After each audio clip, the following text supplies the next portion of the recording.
Sayın Bakanlarım, Siirt'imizde 12 belediyenin 9'u hamdolsun ki AK belediyecilikle yönetilmektedir.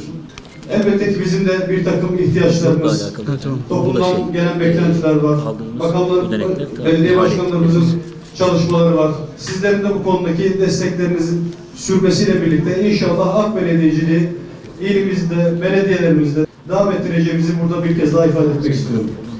Bizler Sayın Cumhurbaşkanımıza, AK Parti'mize, bu davanın birer neferi olarak layık olmak için var gücümüzle çalışmaya devam ediyoruz. İnşallah bu davaya yük olanlardan değil, yük alanlardan olmaya gayret etmeye devam edeceğiz Sayın Bakanım. Dün resmi gazetede Sayın Cumhurbaşkanımızın kararıyla ilan edilmiş yeni teşvik sistemimizin bir önemli bileşeni olarak yayınladığımız her bir şehrimiz için yerel kalkınma hamlesi başlıkları var. Bu başlıklardaki yatırımlarla da her bir şehrimizin ekonomik potansiyelini harekete geçirmeye gayret edeceğiz. Bu potansiyeli harekete geçirmek için daha güçlü teşvikler, destekler sağlayacağız. Ve her bir şehrimizde 4 yatırım başlığını yerel kalkınma hamlesi programıyla en güçlü şekilde destekleyeceğiz. Siirt'te ne yapacağız? Siirt, Türkiye'de keçi varlığı açısından ilk 3 şehrimiz arasında. İnşallah Siirt'te çok büyük dondurma üretim tesisleri kurduracağız.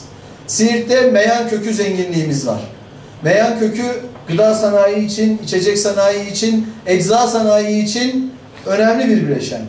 Büyük bir meyan kökü üretim tesisi inşallah Siirt'e kazandıracağız. Siirt'in bu turizm potansiyelini perçinlemek, geçtiğimiz yıl 62 binden fazla konaklama gerçekleştiren, 220 binden fazla ziyaretçi alan Siirt'imizin turizmde cazibe merkezi olma rolünü güçlendirmek için inşallah önümüzdeki dönemde bir büyük 4 yıldız ve üzeri otel yatırımını daha Siirt'imize kazandıracağız. Ve yine Siirt'imizde inşallah medikal serum seti üretimini bir özel sektör yatırımı olarak hayata geçirecek.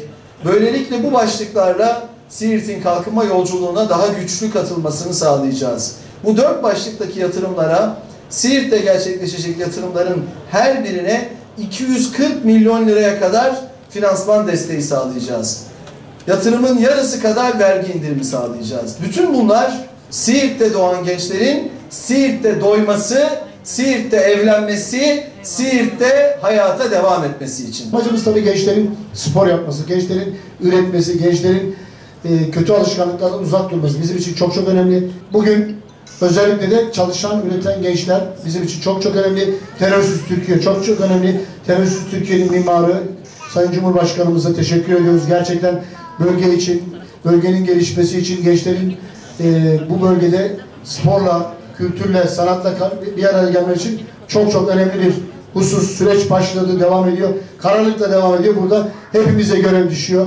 Terörün bize olan maliyetini hepimiz biliyoruz. 40 yıl boyunca çok şeyler kaybettik, çok enerji kaybettik, insanımızı kaybettik. Şırnak'ta artık roket sesleri yerine raket sesleri var. Biz orada turnuvaya gittik. Yani burası spor aktiviteleri açısından da, spor turizmi açısından da, spor yatırımları açısından da gelişiyor.